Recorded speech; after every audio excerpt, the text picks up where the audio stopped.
अस्सलामुअलैकुम दोस्तों, उम्मीद करता हूँ आप सब खैरियत से होंगे। आज की हमारी वीडियो सोलर इंस्टॉलेशन पर है। इस वीडियो में मैं आपको बताऊँगा सोलर इन्वर्टर को मुकम्मल इंस्टॉल करने का तरीका, सोलर प्लेट्स को इंस्टॉल करने का तरीका, उनके एंगल और उनकी डायरेक्शन बताऊँगा आपको, और इन्वर्टर में इस्तेमाल होने वाली एक्सेसरीज़ और इन्वर्टर की मुकम्मल जो सेटिंग है उसके भी तरीक़ाकार आज मैं आपको इस वीडियो में बताऊँगा। तो यहाँ पर आप देख रहे हैं कि हमारा इन्वर्टर जो है पहले से इंस्टॉल है, जैसा कि आप देख सकते हैं। तो ये पहले एक जगह पर इंस्टॉल था, वहाँ से हमने उतार के यहाँ पर इसको शिफ्ट किया। तो देख सकते हैं आप यहाँ पर कुछ मिट्टी वगैरह, गंदगी वगैरह भी इन पर लगी हुई है। तो यहाँ पर सबसे पहले मैं आपको इन्वर्टर में इस्तेमाल होने वाली एक्सेसरी के बारे में बताता हूँ। यहाँ पर हमने ये एक अदद सोलर ब्रेकर इस्तेमाल किया है, यहाँ पर एक बैटरी का ब्रेकर लगाया है, और ये हमारा वापडा इनपुट इन्वर्टर के लिए लगाया हमने, वापडा इनपुट का ब्रेकर ये लगाया हुआ। और यहाँ पर एक अदद चेंजेबल लगाया सोलर के लिए और वापडा के लिए, और यहाँ पर एक 220 वोल्ट मीटर। तो यहाँ पर अगर आप देखेंगे तो सिंपली सोलर की जो वायर्स हैं वो हमारी इस ब्रेकर में आ रही हैं, और यहाँ से ये जो वायर्स हैं ये आउटपुट होकर हमारी सोलर की ये वायर्स इन्वर्टर में चली गई हैं।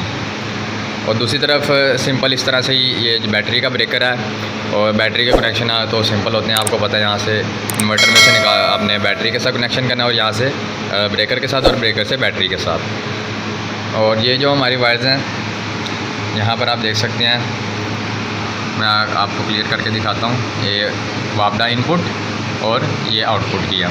तो यहाँ पर आप ये देख रहे हैं ये डबल वायर्स भी इसमें लगी हैं। इसमें कोई एक छोटा सा मसला आया था जिसकी वजह से हमने न्यूट्रल को कॉमन किया था, और बाद में हमने उसको यहाँ से काट दिया। तो मैं आपको वो भी बताऊँगा कि न्यूट्रल जो कॉमन है उसको असल में न्यूट्रल कॉमन करनी नहीं चाहिए, क्योंकि न्यूट्रल कॉमन करने से वापडा इस्तेमाल होती है, आपका सोलर इस्तेमाल नहीं होता। तो वो भी हमने यहाँ पर फ़ाल्ट जो आया था वो क्लियर किया। उसके बारे में मैं आपको बताऊँगा कि वो फ़ाल्ट कैसे क्लियर किया हमने, उसकी क्या रीज़न थी।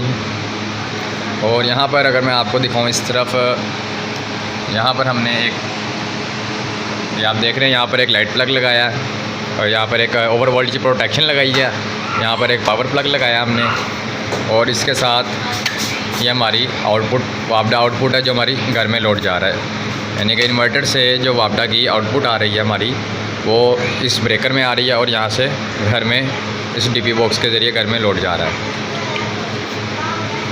और यहाँ पर हमने सिंपल ऊपर बैटरी इंस्टॉल की हैं, यहाँ पर आप देख सकते हैं।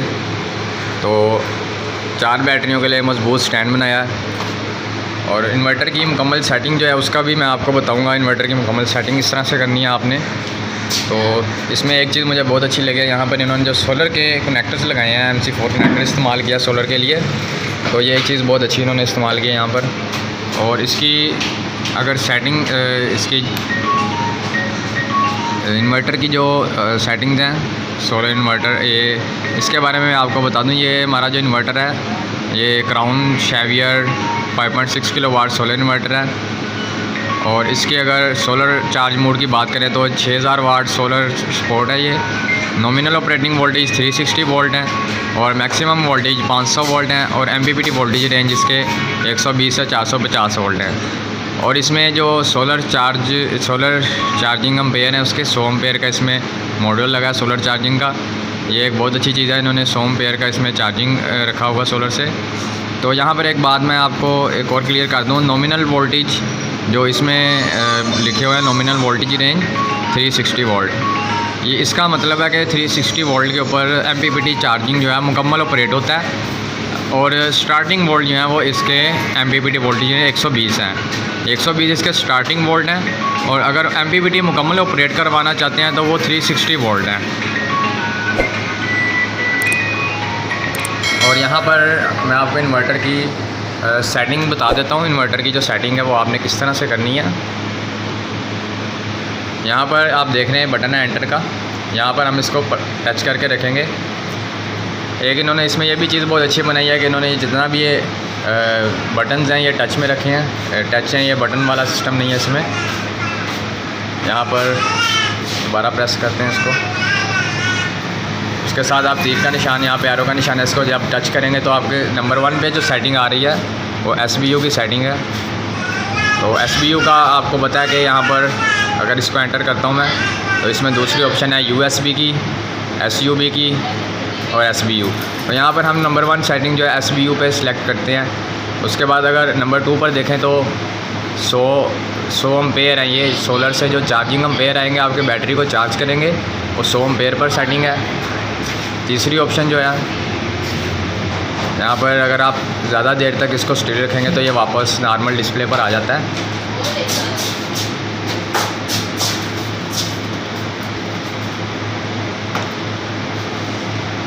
यहाँ पर तीसरे नंबर पर UPS की सेटिंग है, ये आप UPS पर ही रहने दें।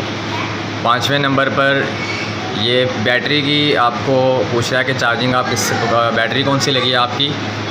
ये आपकी ड्राई बैटरी आ गई है, फ्लडेड बैटरी आ गई आपकी, और ये यूज़र डिफाइंड यूज़र USC पे रखेंगे तो यहाँ पर अगर मैं एंटर करता हूँ तो मैं अपने हिसाब से बैटरी के चार्जिंग वोल्टेज सेट कर सकता हूँ। अगर किसी और पर आप रखेंगे तो इन्वर्टर अपने हिसाब से चार्जिंग करता है। तो 6 भी नहीं, 7 भी नहीं, 9 पर आपका 50 हर्ट्ज़ बता रहा है। 10 के ऊपर 230 वोल्ट आउटपुट की आपको शो हो रहे हैं कि 230 वोल्ट आउटपुट है इसका। 11वें नंबर पर इसकी वापडा चार्जिंग है कि वापडा चार्जिंग इसकी 2 एम्पेयर पर सेट किया हमने। और 12वें नंबर पर यहाँ पर इनने सेटिंग किया 46 पर। अच्छा, ये सेटिंग बहुत अहम है इसकी, 12 और 13 नंबर की। यहाँ पर अगर आपके हमारी जो इन्वर्टर है ये 4 बैटरियाँ सपोर्टेड है, यानी कि 12 वोल्ट की टोटल 4 बैटरी इसके साथ अटैच होती हैं, तो ये इन्वर्टर ऑपरेट होता है। तो यहाँ पर अगर बात की जाए सेटिंग नंबर इसकी जो है 12 और 13 की, तो यहाँ पर जो मैंने सेटिंग इसकी किया कि जब हमारी 13 नंबर सेटिंग है, जब हमारी जो बैटरी है उसके वोल्टेज 54 पर चले जाएंगे तो हमारा जो वापडा वो कट ऑफ हो जाएगा और हमारा सोलर जो है उसके ऊपर हमारे घर का लोड चलेगा।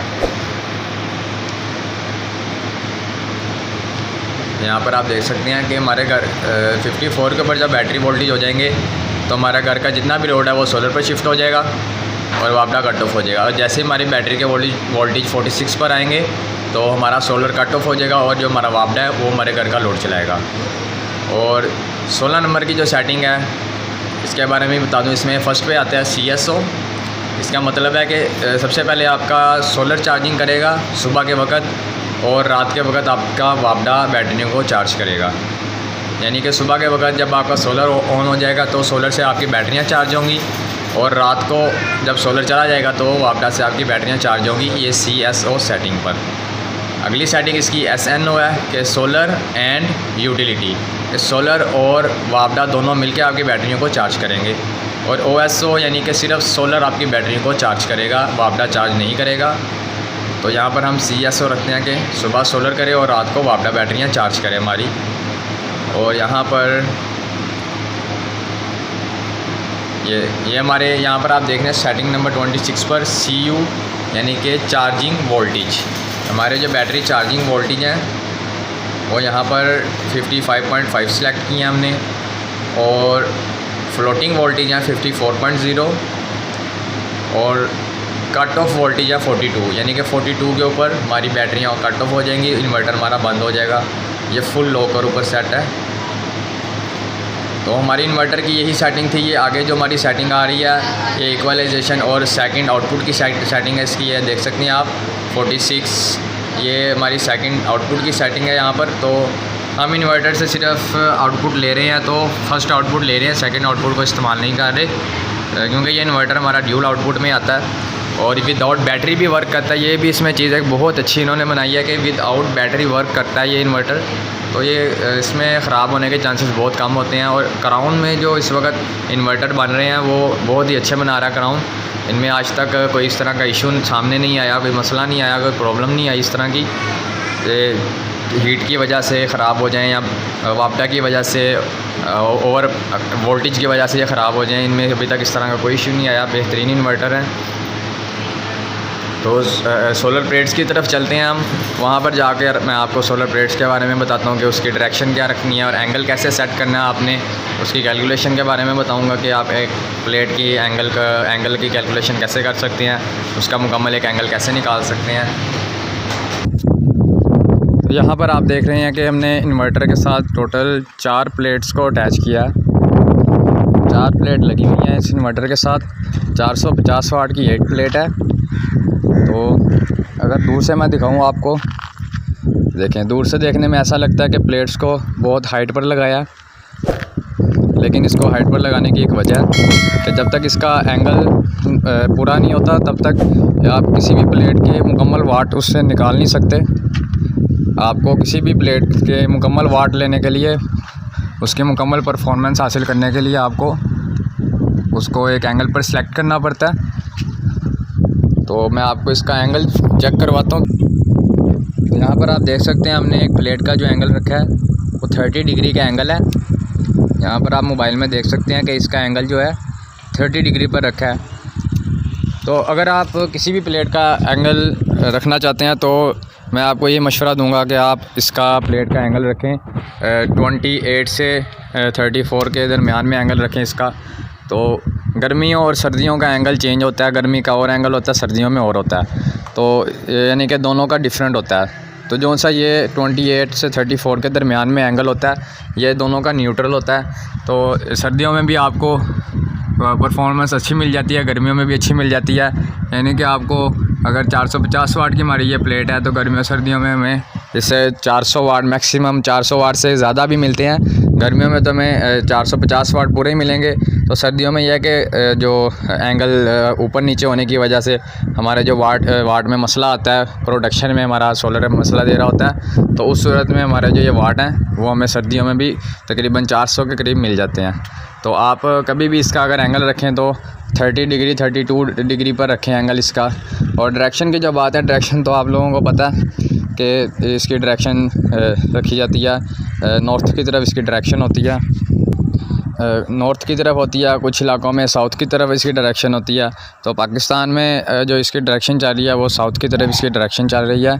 कि अगर आप सिंपल अल्फाज में अगर आपको मैं बताऊं, आप अगर इस तरफ खड़े हो जाएं, यानी कि अगर आपके उल्टे हाथ पर सूरज निकल रहा है, यानी कि उल्टे हाथ पर सूरज तलू हो रहा है और सीधे हाथ पर आपका सूरज गरूब हो रहा है, इस तरफ आपने इस तरह खड़े हो जाएं कि उल्टे हाथ पर आपका सूरज निकल रहा है और सीधे हाथ पर आपका सूरज गरूब हो रहा है। तो जिस तरफ आपका फेस होगा उस तरफ को आपने प्लेट की डायरेक्शन रखनी है। तो ये एक सिंपल तरीका है इसकी डायरेक्शन निकालने का। और एंगल का मैंने आपको बता दिया, इसका एंगल क्या रखना है आपने। तो मैंने अब तक आपको इन्वर्टर की मुकम्मल सेटिंग भी बता दिया है, सोलर प्लेट्स का डायरेक्शन, उसके एंगल और इसमें इस्तेमाल होने वाली एसेसरीज़ जो हैं, जैसा कि आपके सामने इस वक्त जो छोटा हमारा एक मसला रह गया बताने वाला, यहाँ पर मैंने डिस्कस किया था इसके बारे में कि हमने न्यूट्रल को यहाँ पर देख सकते हैं। हमारी जो न्यूट्रल है वापडा की न्यूट्रल और इन्वर्टर आउटपुट की न्यूट्रल, हमने इन दोनों को कॉमन किया हुआ था। तो ये हमारा जो मसला आया क्यों आया था और इसका हमने हल किस तरह से किया, तो इसके मुतालिक भी मैं आपको बताता हूँ। अगर आप यहाँ पर गौर करें, ये देखें, हमने डीपी बॉक्स से पहले एक ब्रेकर लगाया है। यहाँ पर मैं आपको दिखाता हूँ, ये देखें, हमने डीपी बॉक्स से पहले एक ब्रेकर लगाया। तो ये किस मकसद के लिए लगाया, ये इसी मकसद के लिए लगाया कि हमारा जो यूपीएस का न्यूट्रल है और जो कॉमन हुआ था वो कट आउट हो गया। तो उसमें इशू क्या आ रहा था, इशू ये आ रहा था कि घर की जो वायरिंग थी उसमें मसला था।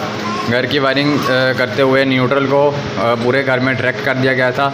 जैसा कि डीपी बॉक्स में डबल पोल ब्रेकर लगा, चाहिए तो ये था कि वो आप मेन मीटर में से जो सप्लाई आ रही है न्यूट्रल और फेज़ की, सबसे पहले इस ब्रेकर को दी जाए, उसके बाद पूरे घर में सप्लाई दी जाए। लेकिन न्यूट्रल को डायरेक्ट मीटर से पूरे घर में सप्लाई की गई है और जो फेज़ है वो सिर्फ इस ब्रेकर में आया और फिर यहाँ से आउटपुट हुआ है। तो इस वजह से हमारा जो न्यूट्रल हमें कॉमन करना पड़ा। और जब हमने इस पर सर्च की तो हमें पता चला कि न्यूट्रल डायरेक्ट हुआ घर में। तो हमने मेन मीटर से एक वायर ली और यहाँ पर हमने जो है न्यूट्रल और फेज़ को यहाँ पर हमने एक ब्रेकर के साथ अटैच किया और यहाँ से फिर हमने इन्वर्टर को इनपुट दी और फिर इस ब्रेकर को इस्तेमाल करते हुए हमने न्यूट्रल और जो है फेज़ उसको इन्वर्टर की आउटपुट बना दिया। तो यहाँ से हमने एक अदद ब्रेकर लगाया, डायरेक्ट वायर्स ली हैं मेन मीटर में से। तो ये हमारा मसला क्लियर हो गया। उस वजह से फिर हमने जो है जो इन्वर्टर की न्यूट्रल कॉमन थी उसको कट कर दिया और हमारे घर का सिस्टम जो है वो बेहतरीन चलने लग गया। तो इस तरीके से जो है छोटे मोटे मसले मसाइल आ जाते हैं। तो परेशान होने की ज़रूरत नहीं। अगर आपको कोई भी इस तरह का मसला है, इसके अलावा कोई भी इन्वर्टर में प्रॉब्लम हो किसी भी किस्म की, तो आप कमेंट में रब्ता कर सकती हैं। आपको डिस्क्रिप्शन में व्हाट्सएप नंबर भी मिल जाएगा, वहाँ से भी व्हाट्सएप पर हमारे साथ रब्ता कर सकते हैं। और अगर आप भी चाहते हैं कि आप इस तरह का कोई इन्वर्टर इंस्टॉल करवाना चाहते हैं, सोलर सिस्टम लगवाना चाहते हैं, तो वो भी हम आपको इंस्टॉल करके दे सकते हैं। तो उम्मीद है आपको आज की वीडियो पसंद आई होगी। तो चैनल को सब्सक्राइब और लाइक करना ना भूलिएगा। आज के लिए इजाज़त दीजिए। अल्लाह हाफिज़।